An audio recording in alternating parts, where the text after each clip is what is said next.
दोस्तों 1953 को एक खास घटना के लिए भी जाना जाता है और उस घटना को आमतौर पर जो कोर्स की किताबें हैं उनमें नहीं पढ़ाया जाता। नेताजी सुभाष चंद्र बोस से जुड़ी है एक खास तारीख 9 जनवरी 1953। टोक्यो से एक डिप्लोमेटिक बैग आया। वो बैग सीधे प्राइम मिनिस्टर के पास लाया गया उनके पास। उन्होंने वो बैग बिना खोले, उसमें कहा गया था कि इसमें नेताजी बोस से जुड़ी चीज़ें हैं, और वो बैग उन्होंने रखवा दिया कि बाद में खोलेंगे कभी। हालांकि पूरी साल वो बैग खोला नहीं जा सका और 30 दिसंबर 1953 को वो नेशनल म्यूजियम में रखवा दिया गया। 4 या 5 बार अलग अलग लोगों ने, जिनमें जापान में जो भारत के राजदूत थे उन्होंने 1955 में कहा था, मांग की थी प्रधानमंत्री से कि एक बोस का कोई खजाना था उसकी जांच की जाए। बोस के कई पुराने सहयोगी थे, उन्होंने मांग की। बाद में ये मांग सुब्रमण्यम स्वामी ने बड़ी तेज कर दी थी नेहरू जी के बाद, कि एक नेताजी बोस का खजाना था उसकी जांच की जाए और उस बैग को खोला जाए कि डिप्लोमेटिक बैग में आखिर ऐसा है क्या। लेकिन नेहरू जी जब तक जिंदा रहे उन्होंने वो बैग खोला नहीं, और ना ही नेताजी बोस को लेकर, खासतौर पे खजाने को लेकर, क्योंकि नेताजी की मौत की जांच के लिए तो कई कमीशन बने हैं, लेकिन उस खजाने की बात की चर्चा किसने नहीं की थी। क्या था वो खजाना जिसकी मैं चर्चा कर रहा हूँ? एक थे जनरल ह्यूज टोगे, उन्होंने किताब लिखी है द स्प्रिंग टाइगर।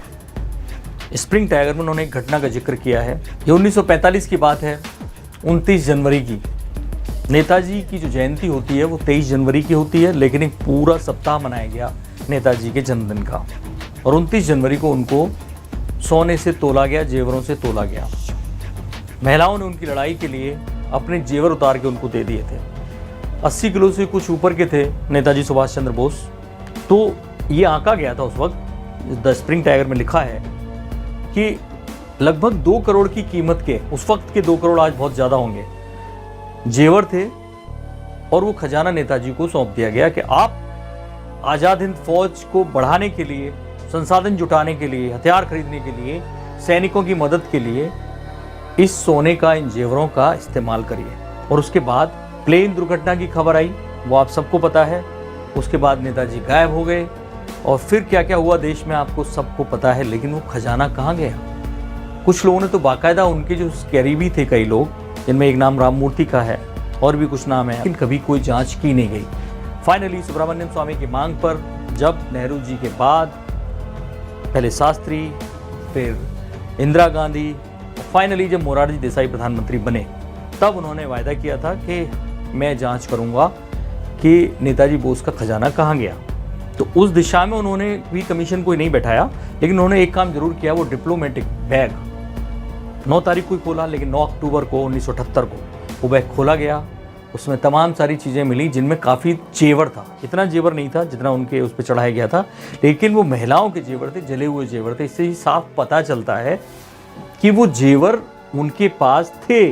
कुछ मिले, बाकी सारे उनके कोई सहयोगी वहाँ से लूट के ले गए, और जिस भी सहयोगी ने या सहयोगियों ने लिया, उस सोने को देश के पास, देश की सरकार के पास, आज़ाद भारत की सरकार के पास जमा नहीं किया।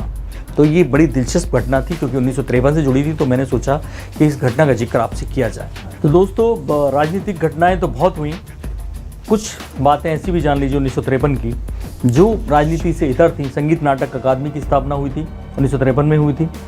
1953 से ही 14 सितंबर को जो हिंदी दिवस आप मनाते हैं, 1953 से उसकी शुरुआत हुई थी। एक और ख़ास बात थी, हालांकि 1952 से शुरुआत हुई, जो पृथ्वीराज कपूर थे उनको राज्यसभा सदस्य बनाया गया था, लेकिन 1953 में वो पहली बार एक अच्छा सा भाषण लेके आए थे राज्यसभा में, और वो था पुनर्वास राहत बिल पर।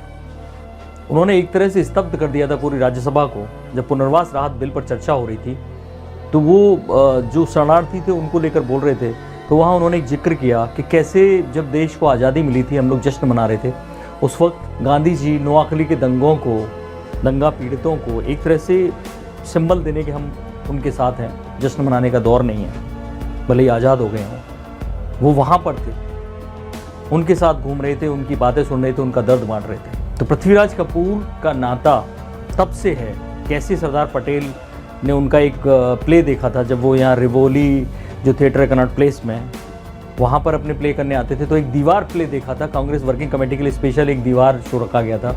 उसको देखकर सरदार पटेल इतने भावुक हो गए और कहा कि हम अपने कार्यकर्ताओं को, अपने नेताओं को एकता के इतने मायने समझाते आए हैं, वो हम नहीं समझा पाते, आपके आधे घंटे के प्ले ने वो काम कर दिया। और वो खुश हो गए थे। और पटेल के जाने के बाद फिर वो नेहरू जी के नज़दीकी हो गए और नेहरू जी ने उन्हें राज्यसभा भेज दिया था। बने रहिए हमारे साथ, इस सीरीज़ को देखते रहिए और दिखाते रहिए, शेयर करते रहिए अपने दोस्तों के साथ, अपने मिलने वालों के साथ, ताकि वो हमारे देश की तमाम ऐतिहासिक घटनाएं और उनके पीछे की और उनके साथ की दिलचस्प जानकारियां जानते रहें, अपने दोस्तों को बताते रहें। और आप भी। बाकी अगले वीडियो में फिर मिलेंगे। नमस्कार।